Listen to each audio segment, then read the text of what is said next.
Hi అండి, welcome to అట్లా Rajeshwari cooking. ఈరోజు వీడియోలో పెసరపప్పు పాయసం టేస్టీగా ఎలా తయారు చేసుకోవాలో ఈ వీడియోలో చూద్దాం.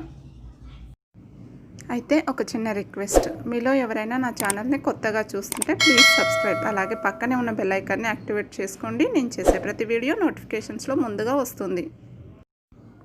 స్టవ్ వెలిగించుకొని దానిపై కుక్కర్ పెట్టి అందులో 1/2 కప్పు పెసరపప్పు వేసి ఫ్రై చేసుకుంటున్నాను.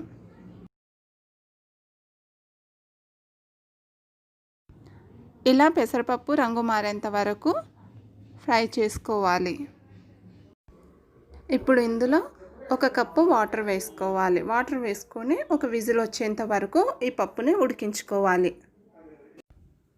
పప్పుని ఎక్కువ మెత్తగా ఉడికించుకోవద్దండి. కాస్త మధ్య మధ్యలో పప్పులు తగులుతూ ఉంటే పాయసం టేస్ట్ బాగుంటుంది. కాబట్టి నేను దీనికి ఒక విజిలే వేయిస్తున్నాను. ఇలా క్యాప్ క్లోజ్ చేసి ఒక విజిల్ వచ్చేంత వరకు వెయిట్ చేద్దాం.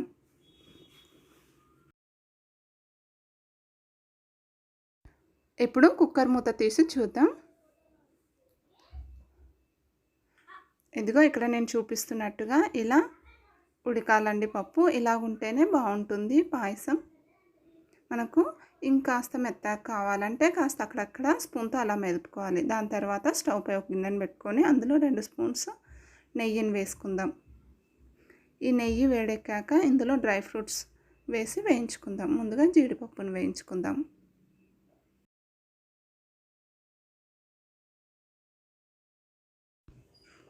జీడిపప్పు ఫ్రై అయ్యాక వీటిని తీసి పక్కన పెట్టుకుని ఎండు ద్రాక్ష కూడా ఫ్రై చేసుకుందాం.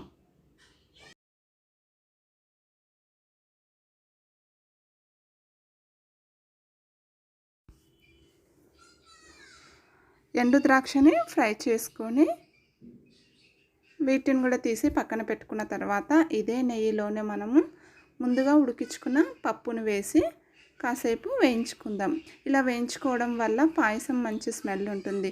పెసరపప్పుకి మామూలుగానే వేయిస్తే చాలా మంచి స్మెల్ ఉంటుంది కదా, ఇంకా నేతిలో వేయిస్తే ఎక్స్ట్రా మంచి స్మెల్ యాడ్ అవుతుంది. అందుకనే నేను ఈ విధంగా నేతిలో వేయించుకుంటున్నాను. మనం పెసరపప్పు పాయసం రొటీన్గా చేసుకునే దానికంటే ఇలా నేతిలో వేయించి చేసుకుంటే చాలా మంచి స్మెల్ ఉంటుంది. దాని తర్వాత ఇందులో 2 కప్పులు పాలు పోసుకొని 10 నిమిషాల వరకు అంతా ఉండలు లేకుండా కలుపుకొని ఉడికించుకుందాం. పప్పు ఉడికించుకున్నాం కాబట్టి ముద్దలు ముద్దలుగా ఉంటుంది, ఏం పర్వాలేదు. స్పూన్తో మెదిపితే అంతా కలిసిపోతుంది. ఇలాగా స్పూన్తో ఉండలు ఉన్నదంతా చక్కగా కలిపేసుకోవాలి. కలిపేసుకున్న తర్వాత దీన్ని 10 నిమిషాల వరకు ఉడికించుకోవాలి. 10 నిమిషాల తర్వాత మనం ఇందులో బెల్లం వేసుకుందాం. ఇలా బెల్లం వేసుకున్న తర్వాత బెల్లం అంతా కరిగేంత వరకు మరో 5 మినిట్స్ వరకు పాయసాన్ని ఉడికించుకోవాలి.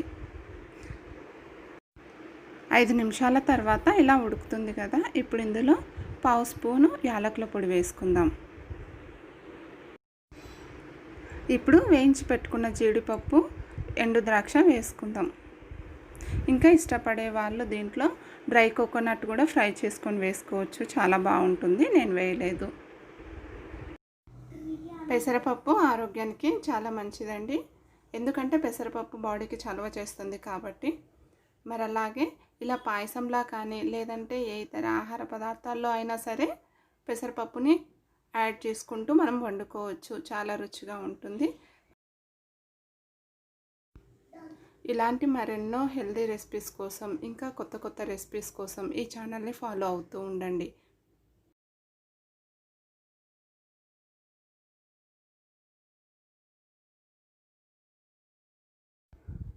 ఈ వీడియో మీకు నచ్చినట్లయితే లైక్ చేయండి, షేర్ చేయండి, కామెంట్ చేయండి.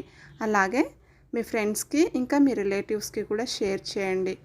మీకు ఇంకా ఎలాంటి వీడియోస్ కావాలో, ఎలాంటి రెసిపీస్ కావాలో కామెంట్ సెక్షన్లో నాతో షేర్ చేసుకోండి. Thank you for watching.